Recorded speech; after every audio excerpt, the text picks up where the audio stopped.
আসসালামু আলাইকুম এভরিওয়ান, কি অবস্থা সবার? কেমন আছেন সবাই? দেখেন, এই এই সমস্যাটা হয়েছে। এবার দুই জোড়া কবুতরই, তিন জোড়া কবুতরই সেম প্রবলেম হয়েছে। এই দেখেন, ডিম ফুটে বাঁচতে পেরেছে না, ডিম থেকে বাঁচতে পেরেছে না। এই দেখেন, বাচ্চা এভাবে হয়ে মারা যাচ্ছে, ডিম ফুটে বের হচ্ছে না। এই সেম প্রবলেম। এই দেখেন, এই দুটো কবুতর এখানে আছে, এর বাচ্চা ফুটে বের হয়নি, না হয়ে মারা গিয়েছে। তারপরে আপনার হচ্ছে এ দেখেন, এখানে এক জোড়া আছে, এও ডিম পেরোলো, ডিম পেরে ইট ডিমও নষ্ট হয়েছে। তারপরে এখানে এক জোড়া কবুতর আছে, এও ডিম পেরোলো, ইট ডিমও নষ্ট হয়েছে। আর এখানে এক জোড়া কবুতর আছে, এই ডিম তো জমেনি, বাওয়া হয়েছে। তো প্রথম চালানে 4 জোড়া ডিমই আপনার এই সেম প্রবলেম হয়েছে।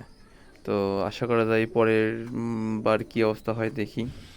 তো সবাই কবুতরগুলোর জন্য দোয়া করবেন। আমার কবুতরগুলো যেন পরে এবার ডিম পেড়ে বাচ্চা যেন ভালোভাবে বের করতে পারে। তো আজকের ভিডিওটা এই পর্যন্তই। সবাই সুস্থ থাকবেন, ভালো থাকবেন, আল্লাহ হাফেজ।